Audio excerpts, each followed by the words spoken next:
Okay, some history. Back when I first started this channel, I edited my videos together on this, the iPad Air 4 with LumaFusion, and it was a pretty good starting device, but after a certain amount of time, I wanted more, which is why I ended up building this, a custom PC that, while not bleeding edge, was more than good enough for the video editing, After Effects work, and gaming that I did. It cost me about $1,100. It's a fantastic device for what I need, and while no, I can't play back multiple streams of 4K video with color grading, effects, and transitions all in full quality, it does pretty much everything that I need it to do. The one thing that it doesn't do, however, is easily carry to a coffee shop or a library. Now, on to this, the MacBook Pro 14-inch. It cost me $1,600, and it would have been more without the discount that I got on Black Friday. Is it as powerful as my desktop? Not exactly. It doesn't have a discrete GPU, there's no expandability, and hell, if the SSD fails, I'm straight out of luck. Yet, I find myself using this computer for almost everything, even over my PC. Why? I can carry it with me wherever I need to go. Let's talk about that. So, I have here the 14-inch base model M1 Pro Macbook Pro. To me, the flexibility and portability are the major selling points of this computer, with performance being a very close second. On CPU performance alone, the M1 Pro is about on par with a 12th gen Core i5 processor. Graphics-wise, the MacBook is absolutely smoked by the RTX 3060 that I have in my desktop. In day-to-day use, however, the MacBook feels faster to me. It's definitely helped along by the 120Hz ProMotion display, but using the MacBook really just feels effortless. Apps open quickly, the 16GB of RAM keep a very large number of Chrome tabs open in the background, and it rarely feels like the computer chokes up on me. Now, I said rarely because there are times that it does choke. Running Premiere Pro and Davinci Resolve, like I had to do the other day because there's no native tracker in Premiere and I needed to track something for a video that I was working on, is a catalyst for beach balls. The MacBook also doesn't remain infinitely cool or silent. Longer sessions in Premiere warm up the chassis, not to an uncomfortable level, but warm enough that you can tell that it's really working. The same goes for exporting in Premiere, which, when you're doing a longer video, can definitely cause the fans to ramp up. While they're not annoyingly loud or anything, they're pretty silent. It was still noticeable to hear, and a sharp contrast to how silent it remains doing pretty much everything else. Playing back multiple streams of 4K video with color grading and some transitions causes a bunch of dropped frames, and generally I have to drop the resolution down of video that I'm editing to 1080p to ensure smooth playback. Now, all of that sounds pretty negative, so why do I prefer using the MacBook over my dedicated desktop? Well, that computer has all of the same issues. I can't play lots of 4K clips with even fairly simple color grading, and transitions, and effects, and expect it to not drop frames. I have to drop the resolution on my desktop to 1080p normally as well. Both machines struggle to play back effects from Motion VFX, and generally I have to cache those effects and transitions and play them multiple times in order to ensure smooth playback. But once it has cached those effects, the MacBook absolutely flies. When I'm in a long timeline in Resolve, the MacBook doesn't feel like it's bogging down after a while. Scrubbing through the timeline remains very smooth and fluid.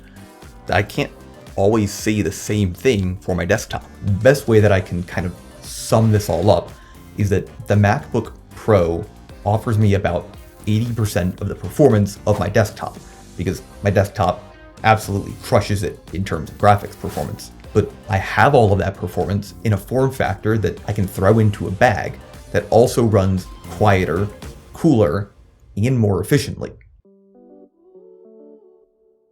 So, okay, performance is awesome, but there's many other pieces to this computer, all of which contribute to the flexibility and why I love using it so much. I'll start off with the design. The MacBook Pro is actually fairly thin and light, especially for its size. It has a bigger screen than my old Surface Book 2, with 14.2-inch display versus the 13.5, granted with a 16:10 aspect ratio versus the 3:2 aspect ratio of the Surface Book. This laptop, the MacBook, has fairly similar dimensions though to that old Surface Book, even being smaller in some ways than it. The design has grown on me with that kind of flat edge look, harkening back to some of the older MacBook. I do recommend getting the silver color though, as opposed to the space gray, as there isn't that much of a difference between them, but the space gray shows a lot of fingerprints, oil, and dust, just like that keyboard does as well, and the ports get scratched pretty easily off of the silver. I do think that the port combination on here is A grade, not A+, and I'll explain why. Multiple USB-C ports are convenient. They each have their own data throughput rate to ensure really fast transfer speeds, and they're present on both sides of the computer, meaning it doesn't matter where your outlet is, you can plug in from whatever side you need. I would just give up one USB-C port, probably on the left side, in exchange for a USB-A port, because I still have accessories that need USB-A.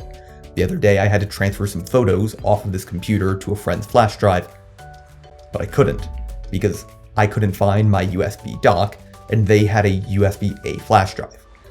So while USB-C is nice, and I don't even actually use the MagSafe charger on here because I just charge off of USB-C, I do wish that I had a USB-A port.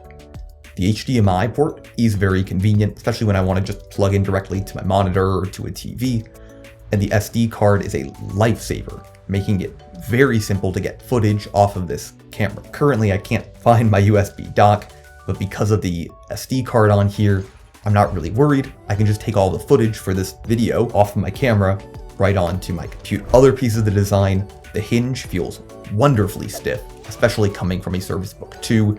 It's very easy to open with one hand. I find that it feels nicely balanced in a lap, but the corners do feel kind of sharp after you're typing on it for a long time. The speakers surprised me with how good they are. They're very loud. I can hear them over my stand mixer when I'm making cookies and brownies, or over my shower, and there's a very nice separation between mids, lows, and highs. Kind of the main thing to me with the design is how easy this computer is to shove into a backpack and just go. It's not so light to feel unnoticeable and make you worried that you've forgotten it, but it's also not a heavy, clunky brick that you're carrying around. It's incredibly portable, and to me, that is a massive advantage.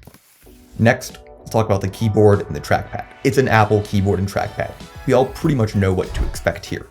They're very good. The keys are nicely stiff and tactile. There isn't a lot of wobble with the keycaps, nor is there much deck flex present. Touch ID is fast, very accurate, but it feels a little weird to me that there's no Face ID, which would make the whole process of instant on and then immediate unlock feel much more seamless. Trackpad is wonderful. It's very large, it's very accurate, it feels very smooth to the touch. And I also find that it doesn't misinterpret gestures. The haptic click is very nice, especially because you can click anywhere on the trackpad and it'll register, but it feels like it needs to be a little stronger. There were times where even on the highest setting, I didn't really feel it click, and I didn't notice that it actually did that. However, in some programs, like in Finder or Premiere Pro, there's actually haptic feedback available when you mouse over certain options or do certain commands, like moving a track around. It feels nice, it's a pretty interactive element. Obviously, this is a laptop. Part of the reason that you're getting this is because it comes with a display. The display, gorgeous.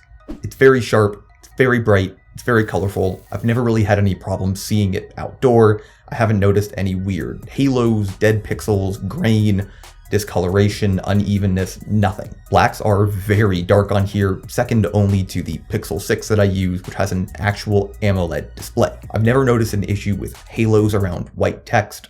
While the notch is kind of annoying, I mostly got used to it after a few months, and now I just have a wallpaper up there that looks nice, and I don't really care.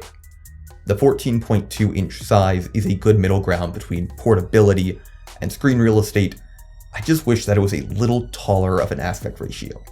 Yes, 16:10 is good for video editing, but I came from a 3:2 display, and since I still do a lot of Word, reading documents, typing up documents, looking at spreadsheets in Excel, having just a little bit taller of a display would be much more helpful for me and a lot of the work that I do on the regular. Probably one of the next most important things about this computer is the battery life. One of the reasons that Apple transitioned to their own silicon was for improved efficiency and better performance, as well as better battery life. They focus a lot on performance per watt, meaning how much power are you getting for how much electricity are you using. Apple Silicon was supposed to be an incredibly efficient processor, and so far, that's turned out to be the case. The battery life on here is great. Asterisk. It depends on what you're doing, of course. If you're just doing Word and browsing in Safari, yeah, you're gonna get 2 to 3 days out of this computer. Standby time is excellent. I can leave it overnight. Maybe it'll drain 2%, regardless of what I have going on in the background. If you're taking a lot of video calls through Zoom, you're gonna watch that battery life drop. You're probably gonna get about a day out of it. If you're doing really heavy video editing tasks, creative tasks like working a lot in Photoshop and exporting a lot of photos, doing 3D modeling, you're not gonna see an all-day battery life. You're gonna see 4 to 5 hours, maybe, depending on what software you're using. I generally get less time out of Premiere Pro than I do out of Davinci Resolve. Optimization really is important when you're talking about battery life and performance. However, I've never really found battery life to be a cause for me. This computer is so efficient and so consistent in its battery usage that I kind of know if I'm going to need to bring a charger or not. And most of the time, unless I'm going to be out for 12 hours, doing work that entire time, I don't really need to worry about bringing a charger with me. Even over USB-C, it charges very quickly. I don't even have one of the dedicated fast chargers, and I can still find that I can charge it up while I'm video editing and whatnot.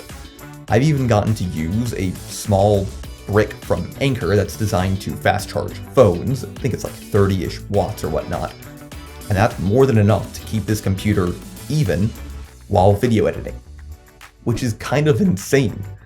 Here I am editing multiple streams of 4K video with color correction and effects and transitions, and a 30-watt brick is enough to keep it even. Granted, it's not charging, but it's also not dispelling. I really feel that that speaks to the efficiency of Apple Silicon and why this computer is such a game changer for people on the go.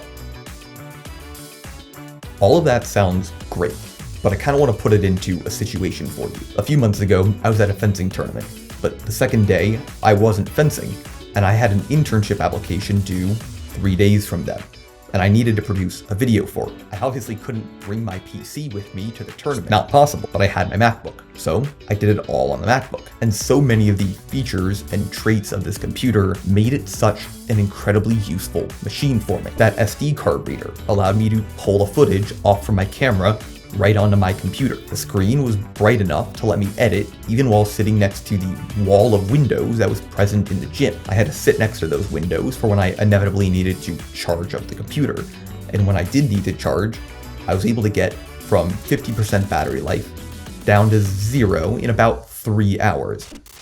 And then I charged it right back up to 100 in an hour while finishing the video. The computer stayed cool enough not to burn me while I was sitting there with it on my lap, and it stayed quiet enough not to mess me up when I was listening for when my teammates were about to fence, or when trying to edit to the beat. That accurate trackpad made making masks simple, and the lightweight made bringing the computer around in my backpack an absolute breeze. That's what I love about this computer. I can bring this performance with me wherever I go, and I don't worry if there's a charger where I'm going. It also doesn't throttle itself when on battery, or even really that much towards the low battery warning. I just throw this computer in my backpack and I run out the door. Now, with the recent price drops on the M1 Pro, this computer feels even more compelling. Sure, the M2 Pro series of chips offer more performance and better battery, but the performance here is already more than enough for casual to intro-level video editors. Maybe you don't like macOS. Maybe this computer is still out of your price range. Maybe you just don't like Apple's business practices. Maybe you have software that only runs on Windows or relies on hardware that is only supported by Windows, like NVIDIA graphics. All of those are fantastic reasons not to purchase a MacBook. But if you're looking for a powerful, portable machine, the MacBook feels like a desktop replacement in all of the best ways. Thank you all so much for watching this video. If you liked it, be sure to leave a comment down below, and make sure you get subscribed for more coverage of the MacBook Pro coming up in the near future. For now, I'm Michael with TECHMB, and I'll see you later.